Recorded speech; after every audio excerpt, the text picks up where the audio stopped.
إن الحمد لله نحمده ونستعينه ونستغفره ونستهديه ونعوذ بالله من شرور أنفسنا ومن سيئات أعمالنا من يهده الله فلا مضل له ومن يضلل فلا هادي له وأشهد أن لا إله إلا الله وحده لا شريك له وأشهد أن محمدًا عبده ورسوله وخليله ومصطفاه بلغ الرسالة وأدى الأمانة ونصح الأمة.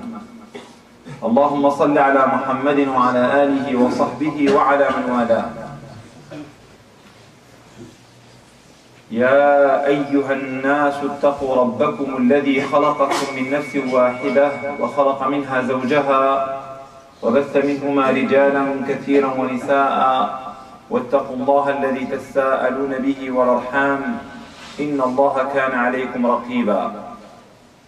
يا أيها الذين آمنوا اتقوا الله حق تقاته ولا تموتن إلا وأنتم مسلمون واعتصموا بحبل الله جميعا ولا تفرقوا.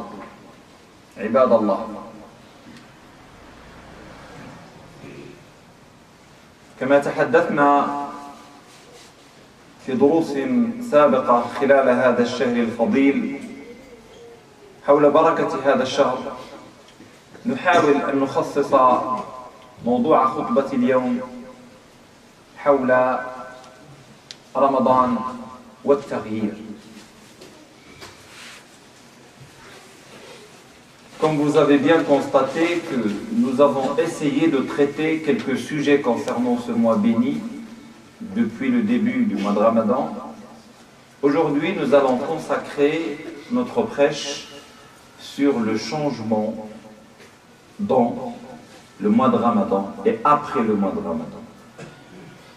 Donc le mois de Ramadan, c'est le mois de la réforme, le mois de changement par excellence. Vous le constatez parfaitement dans votre mode de vie. Vous avez votre mode de vie qui change. Votre manière de manger, votre manière de boire, votre manière de dormir, votre manière de se comporter avec quelques habitudes. Donc il y a un changement radical qui se passe dans la vie des croyants, des fidèles, ceux bien sûr qui jeûnent le mois de Ramadan. À quoi sert tout cela? بدون شك هناك حكمة ربانية لهذا التغيير الذي يقع في حياة المسلم. فما هي الحكمة المستقاة من خلال هذا التغيير؟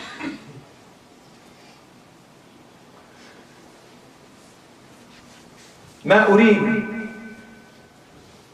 أن أفصل تفصيلات حول هذه المسألة، لكن الذي يهمني أنا بالذات في هذا الباب هو موضوع التغيير.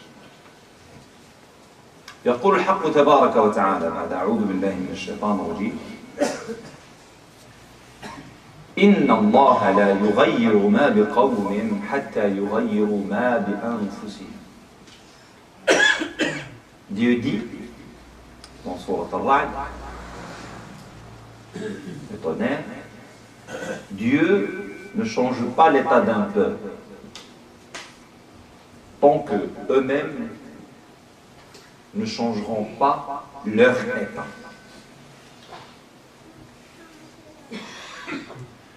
والتغيير هنا يمكن أن يكون من سيء لحسن أو من حسن لسيء. إن الله لا يغير ما بقوم. يمكن أن يكون قوم في نعمة بسوء صنيعهم تنقلب هذه النعمة نقمة فيصبحون في جحيم.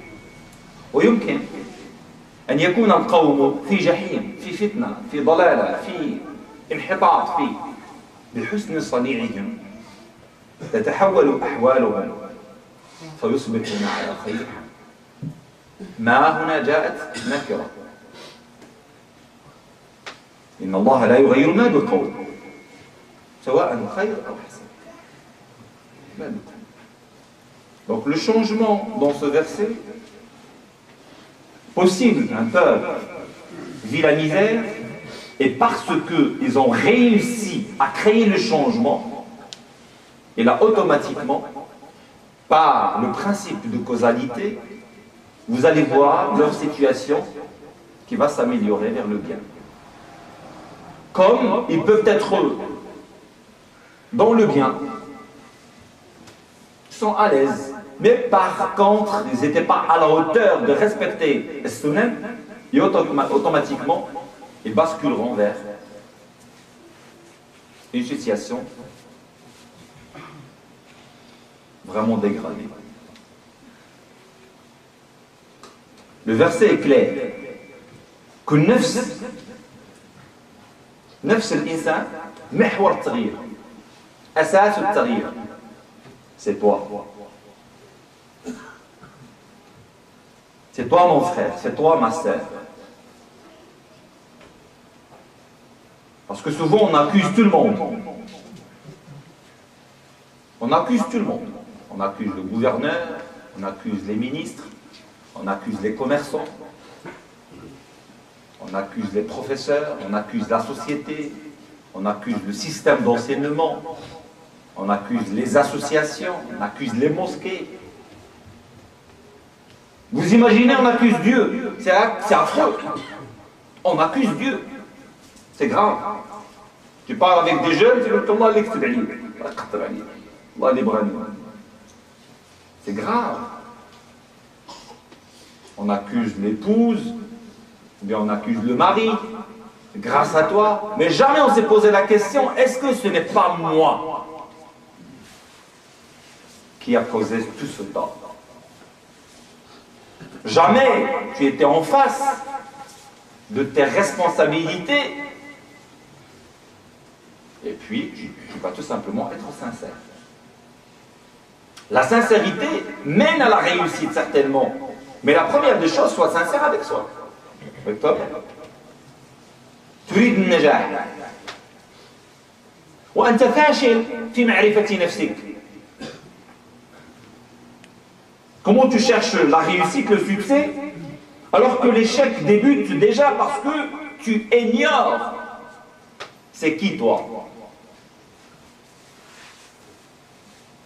Souvent, on vit dans une forme d'hypocrisie et on ne se rend même pas compte. C'est une aïch nifaq, vous savez. Il n'est pas correct avec les pensées qu'il porte, ou bien avec le comportement qu'il fait. Des gens qui prient, mais ils ne savent pas pourquoi ils prient. Des gens qui jeûnent, mais ils ne savent pas pourquoi ils jeûnent. Et là, ils jeûnent, ils ne savent pas pourquoi ils jeûnent. Je vous donne tout simplement des exemples concrets. بعض الأمثلة الواضحة التي تبين أن كثير من المسلمين يصومون ولا يدرون لما يصومون. تجد الإنسان يصوم ويمكن يسرق، يصوم يمكن يكذب، يصوم يمكن يغتاب، يصوم يمكن يتلفظ بالفاحشة والمنكرات وكلام السوء وكذا وكذا.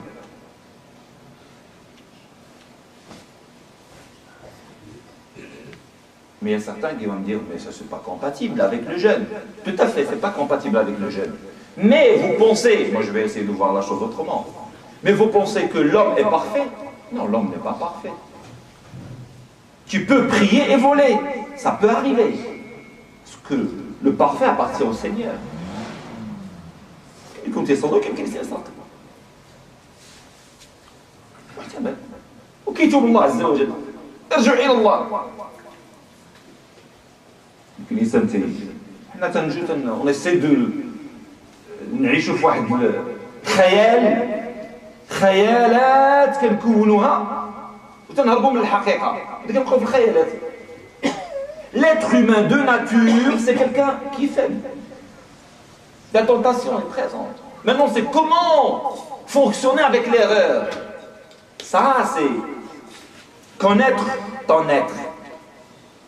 انت ضعيف اصلا كيفاش تتعامل مع الخطا هذا هو اللي خصنا نطبقوا عليه اما باش ما تغلطش سي با بوسيبل راك كتكذب على راسك ولا كتنافق ولا سننافق فقط. من خلال هذا الشهر تلاحظ بان هناك حاجيات تطلبها ذاته de plus en plus. Tu sens que effectivement ton corps demande. C'est tout à fait normal lorsque c'est 4 heures de l'après-midi ou 5 heures de l'après-midi, vous voyez très bien que le corps demande encore plus, parce qu'il est dans le besoin. C'est à ce moment-là, médite autour de tous ces demandes. Qu'est-ce que le corps demande? Allah. Et là, vous allez dire, oui, mais c'est quelque chose qui est simple. Non, ce n'est pas simple. Parce qu'au moins, tu t'es posé la question, qu'est-ce que mon corps demande? Parce que là, on ne le fait même pas. Là, le ftour qu'on a cloué, et puis voilà, on prie, on ne se pose pas la question. Moi, ce que je suis en train de passer comme message maintenant, c'est tu arrives à t'asseoir et te poser cette question. Qu'est-ce que mon corps demande? Qu'est-ce que mon corps veut? Je reviens à l'idée que الإنسان يغلط يخطأ. هذا كلام الله عز وجل مش كلامي أنا. يقول الله عز وجل بعد أعوذ بالله من الشيطان الرجيم ثم أورثنا الكتاب الذين اصطفينا من عبادنا. ثم أورثنا الكتاب. Nous avons donné comme héritage ce livre à des gens qu'on a élus. Et ce sont parmi mes serviteurs. Alors Allah Azza wa Jalla في سورة فاطر الآية واضحة. وهنا العلماء بعض الأنانيمية يقولون أنها أمة محمد صلى الله عليه وسلم أورثها هذا الكتاب اصطفاء.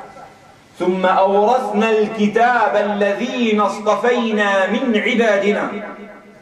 Et qu'est-ce qui vient après? فمنهم ظالم لنفسه. يك من عبادنا ظالم لنفسه. فمنهم ظالم لنفسه. لا تقلبوا على لو بارفي. هو من عبادنا وظالم لنفسه. ظالم لنفسه. ومنهم مقتصد ومنهم سابق بالخيرات بإذن الله. كل هذه الأصناف من عبادنا وأورثهم الله عز وجل الكتاب. ألم يكن بين الصحابة من أخطأ؟ بلى بلى كان بين الصحابة من أخطأ. من ارتكب الكبيرة بين الصحابة هناك من ارتكب الكبيرة. Parmi les compagnons du prophète sallallahu alayhi wa sallam, il y en a ceux qui ont commis des péchés capitaux. Mais par contre, ils ont appris comment réagir et créer le changement après l'erreur.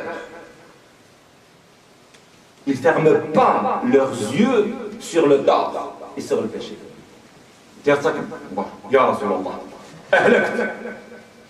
Halaktu ya Rasulallah. C'est l'histoire de l'homme, le vieillard,